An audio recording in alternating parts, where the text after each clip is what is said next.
You're listening to Trek.fm.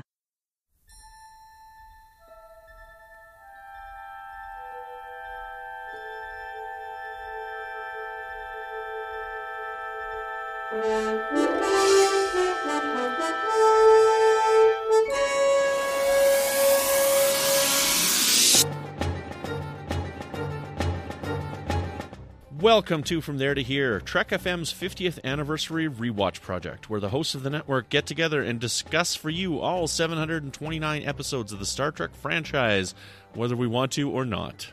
And joining me today is Aaron Harvey. How you doing, Aaron? I'm doing well. How about yourself? I am not looking forward to this. I'm sorry. Yeah, we got to talk about distant voices. I can get you a different host if you want, a co-host if you'd like. I can. No, it's the episode Distant Voices. You know what? This episode is terrible. Like, I don't normally have a lot of bad to say about the Star Trek stuff here. I've known kind of throughout the Babel Conference and whatnot as a pretty optimistic individual. This episode is garbage. Well, I don't know if I'd be that strong about it. It's not my favorite episode by a long shot, and it's I like the concept of it, but it's a concept that is used frequently. The idea is that you're in somebody's head, and there's external forces outside that are trying to basically be like, it's the person trying to wake you up in Shades of Grey. It's the person who's on the other side trying to get you out of the alien that's going to eat you if you're Janeway on that planet. It's a trope that is used a lot in Star Trek, and in this one it is used. It's old people. Not great. Yeah, well, okay, he's turning 30. It's Bashir's 30th birthday. 30th birthday in the 24th century. When people live to be like 150. Yeah, so 30 should be like, oh my god, I'm turning 19. What a horrible number. But he's worried about this, and maybe, I don't know why. But so that's what's in his head when he basically gets attacked by an alien that has telepathic attack abilities. He looks like the guy from Enemy Mine. Yeah, or a really bad knockoff of the villain from Star Trek Beyond. So it's gone back in time somehow. There are three things in this episode that make this better than "And the Children Shall Lead." But that's it. There's three things. So I think there's great imagery. The scene when Bashir's in the corridor and all the lights are going out like one at a time and whatnot, and he backs into that elevator is pretty cool. And the station is very dark, right? Like that's a second thing. It's a very dark looking station that we don't normally see. I really like that a lot. And the beginning scene with Garak and Bashir when they're talking about that Cardassian mystery program. Like, yes, I love the Cardassians, and I can't rave about them enough. But when Garak is talking about that Cardassian mystery program, and Bashir's like, it's boring because everybody's guilty. Yes! But what are they guilty of? And it's like he's so enthusiastic, and I love those scenes with these two guys. What's kind of interesting is that type of idea could be applied to some of these sort of Star Trek episodes. It's like, it's another time travel episode. Yes, but, there's X, Y, and Z.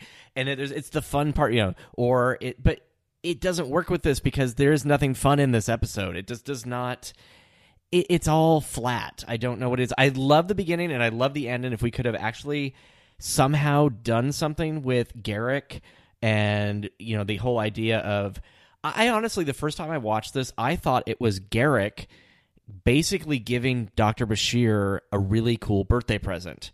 Like, oh, you want to actually find out what's going on? So and basically, this was like the game?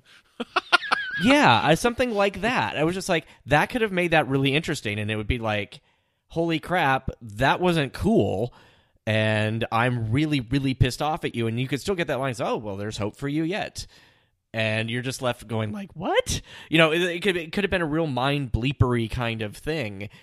Instead, it was just really predictable, and then you get Marilyn Monroe singing "Happy Birthday" to him at one point, which was just odd, and it wasn't Marilyn Monroe, but it was that type of "Happy Birthday, Mr. President" sort of singing, and I'm sure they paid good money for a "Happy Birthday" song at that time, so it's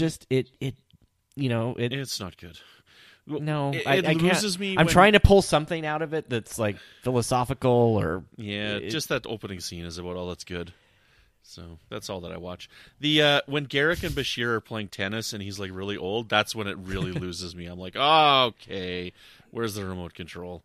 You do get a little bit of background information about Bashir that later will become in handy when you find out about his background, more about his background, and some of the things that why he came in second place in wasn't a valedictorian, and these are all little bits and pieces that later come out, but that could be put into a much better episode. I try to like every episode of Star Trek, but this one no. Yeah, me too. I really have very few episodes of Star Trek that I will like say bad things about, and this is definitely one of them. And I'm actually really interested to hear what people say in the Babel conference, because if somebody has like, oh no, this is my favorite episode, why? What draws you into this? What do you really like about it? And if it's the beginning and the end, yes, we agree on that. What does the middle part say to you that the meat of the episode? What good thing can we pull out of that? When we take the disc out of the DVD player, that's the thing that's good that we pull out.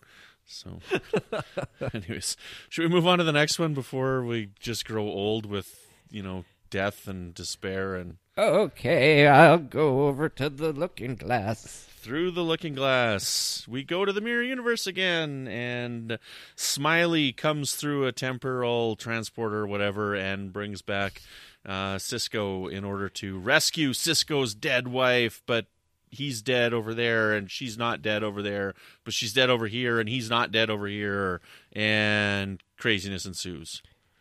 It seems that the people in the prime timeline of the Star Trek universe have the same issue that humans in our timeline actually don't get, that the Sulu in Star Trek Beyond is not the same Sulu that was in the original series.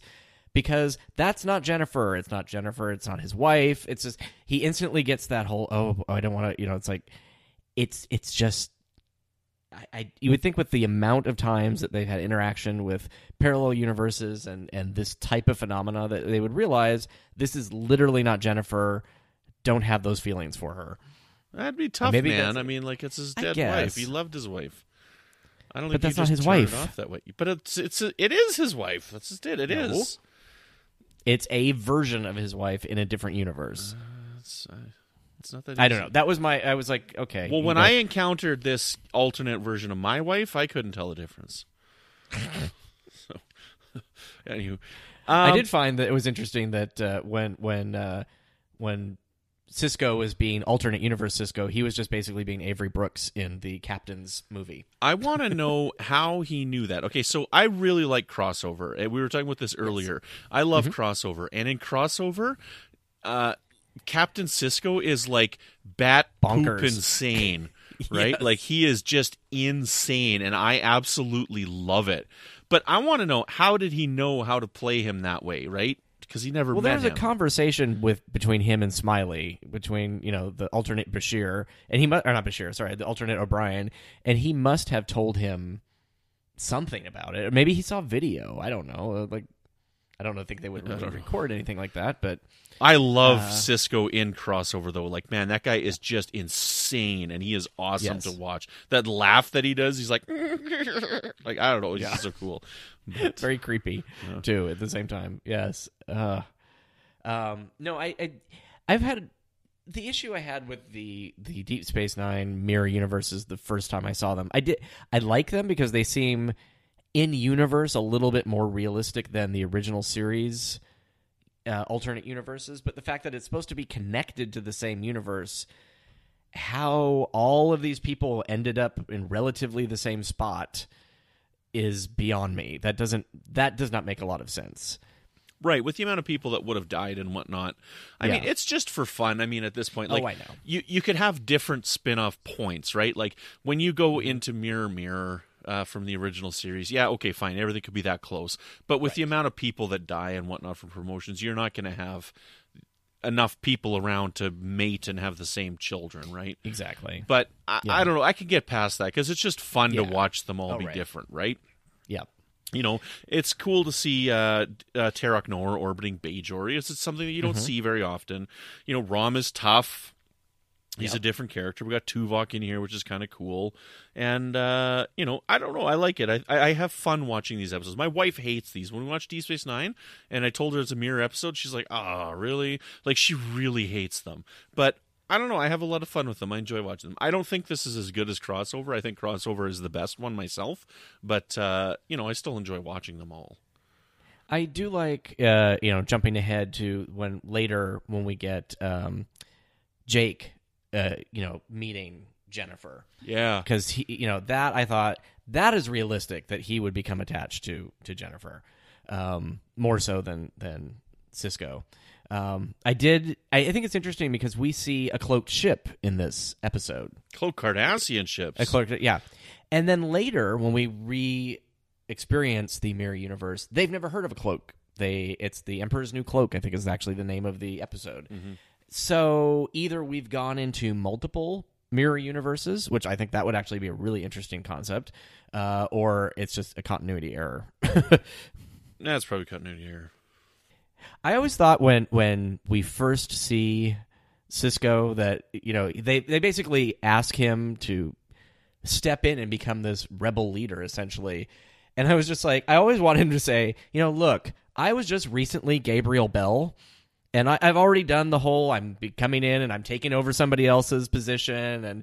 And it's like, I'm really just not into the rebel leader gig right now. So been there, done that. Maybe you can find someone else. I'm tired. Or yeah. So I think that would just be, obviously just being silly. But I think it's interesting that we didn't see the thought process or that whatever it was that made him convinced to help him. Obviously he wants to get home, so he's going to help, but it seems like we're missing a little piece somewhere of whatever, I guess it's Jennifer, but at the same time it felt like he made the decision before that he was going to help Smiley and the group. Maybe he just learned more about the whole Terran resistance movement, although I would imagine he would have known a little bit about that. I think it was after he slept with Dax. That could be. That was interesting. And it's like, he seemed to be really okay with just going through that. And it wasn't like, oh, I'm going to put this off. Or wait. They slept together. Oh, yeah. We cut away, but they did it. So, never forget, Sisko banged alternate Jadzia. Yes, alternate old man. Yes. And yeah, nobody really ever brings that up, so I think that's kind of interesting that we experienced that. Anywho. Well, that's about all I got to say about these episodes here. Anything you got there, Aaron, Mr. Saturday Morning Trek dude? I enjoy Mirror Universe episodes. I have to kind of throw out my logic mind where it's just like, okay, this possible combination of people just couldn't exist given all the different changes. But, I'll do that and I'll enjoy it. I do bet that the actors themselves had a lot of fun playing these different versions. Mm-hmm. I actually really like Dax's haircut. Yeah. Which is, I know, silly, but I think that was kind of fun. And I liked just Kira, the way she's just sort of kind of bipolar almost. She just, she goes from being like super sweet to super sexy to then evil, and it's just like, so it's and Garrick seems kind of Garrick. Yeah. Just there instead of, he's a little more open than he is on Deep Space Nine. But and it's always fun to see the station itself dressed up and the lighting changed and the different filters and the smoke and the stuff that they put in to give the same standing set a really different feel. You got it. So, I look forward to more of them. It'll be fun. Excellent. Yes. Well, where can people find you, Aaron? You can find me reviewing all sorts of animated episodes that might actually be worse than Distant Voice. No, it's actually not. Never mind. You can find me on Saturday Morning Trek, co-host of our animated series podcast and all things Trek in the 1970s. And you can find me here on the network with new episodes of Melodic Treks. And you can find me on Twitter at Brandon-Mutala and in the Babel Conference as well. So we will not be back tomorrow, but other people will be. And I want to thank you for joining us for these last couple of days. So live long and prosper.